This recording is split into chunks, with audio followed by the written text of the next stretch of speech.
ये कहानी है आर्थर की। आर्थर न्यूयॉर्क का रहने वाला है। उसकी फैमिली में फादर जेम्स, माँ विक्टोरिया और बहन मैरी है। फादर पेशे से डॉक्टर है, माँ हाउसवाइफ और उसकी बड़ी बहन मैरी ने अभी हाल ही में लॉ की डिग्री पूरी की है। आर्थर बचपन से ही ब्राइट स्टूडेंट रहा है और अच्छे ग्रेड से पास होता आया है। उसके फादर भी आर्थर से यही चाहते हैं कि वो भी डॉक्टर ही बने। आर्थर के फादर ने उसे बचपन से ही डिसिप्लिन सिखाया है और वो हमेशा ही डिसिप्लिन भरे एनवायरनमेंट में रहा है। फादर का यही मानना है कि ये तो उनके डिसिप्लिन का ही नतीजा है, जिसके चलते आर्थर ने स्कूल में हमेशा ही टॉप किया है और फादर को इसी बात का बहुत प्राउड है कि आर्थर ने हमेशा ही उसकी सिखाई हुई बातों को फॉलो किया, जिसके चलते आर्थर इतना कर पाया है। फादर यही चाहते हैं कि अगर आर्थर मेरी सिखाई हुई बातों को हमेशा ही फॉलो करेगा तो एक दिन डॉक्टर जरूर बनेगा। दूसरी तरफ आर्थर की बात करें तो बचपन से ही वो फादर के डिसिप्लिन एनवायरनमेंट में रहा और बाहर की दुनिया से हमेशा ही कट रहा। उसका बचपन डिसिप्लिन में ही गुजर गया और उसने अपना बचपन खो दिया। आर्थर को आज भी याद है जब उसे अपने दोस्तों के साथ 3 दिन की माउंटेन ट्रिप पर जाना था तो उसे अपने फादर की तरफ से परमिशन ही नहीं मिल पाई और परमिशन ना मिलने पर जब वो दोस्तों को मना करने गया कि वह ट्रिप पर नहीं आ पाएगा तो दोस्तों ने उसका काफी मजाक बनाया था कि आर्थर, तुम तो अब भी बच्चे ही हो। और आर्थर कुछ नहीं कर पाया था। वह अंदर ही अंदर घुटता रहा। आर्थर सिर्फ अब अकेला रहना चाहता था, सबसे दूर। वह हमेशा यही सोचता था कि वह घर से भाग जाए किसी ऐसी जगह जहाँ सिर्फ वह हो और कुदरत की खूबसूरती, जहाँ कोई इंसान हो ही ना, जिससे वह उस लम्हे को जी पाए कि उसकी मुलाकात खुद से ही हो जाए। प्रकृति उसके अंदर के दुख को हील कर पाए। अब समय आ गया था, उसकी कॉलेज की जिंदगी शुरू होने वाली थी। अब उसे कॉलेज में एडमिशन लेने जाना था। ये जिम्मेवारी उसके फादर ने ली कि वह उसकी एडमिशन करवाने उसके साथ जाएगा। अगले दिन वह तैयार हुआ और अपने फादर की कार में उनके साथ एडमिशन लेने चला गया।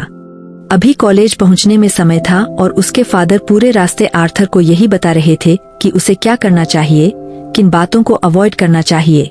उसे यहाँ भी सभी स्टूडेंट्स से दूर रहना है, कोई भी दोस्त नहीं बनाना है, क्योंकि दोस्तों की संगत इंसान की सफलता के रास्ते में एक पत्थर है। आर्थर चुपचाप सुनता रहा। आर्थर की एडमिशन न्यूयॉर्क के टॉप कॉलेज में हुई थी। जब वो अपने पिता के साथ वापस घर आया तो डिनर टाइम में भी उसके फादर उसे यही समझाने में लगे थे कि उसे क्या करना चाहिए और क्या नहीं करना चाहिए। अब आर्थर के दिल से बहुत सी फीलिंग्स निकल ही चुकी थीं। उसे यही लगा कि आखिर जिंदगी की कश्मकश में तो सब लगे हैं, पर कोई भी खुद की अंतरात्मा पर ध्यान ही नहीं देना चाहता कि वह आखिर क्या चाहता है। जैसे ही डिनर कंप्लीट हुआ तो आर्थर के घर के फोन की बेल रिंग हुई। ये फोन उसकी मदर विक्टोरिया के लिए था। विक्टोरिया को ये पता चला कि उसकी माँ कैथरीन डेथ बेड पर है और आर्थर की पूरी फैमिली कैथरीन के लास्ट लम्हों में उससे मिलने गई। आर्थर कैथरीन के लिए हमेशा ही सबसे प्यारा रहा है। उसने हॉस्पिटल नर्स को कहा कि जो बाहर खड़े हैं उनमें से एक आर्थर भी है, प्लीज उसे मेरे पास बुलाया जाए। और बुलाने के बाद आर्थर अपनी नानी से मिलने गया।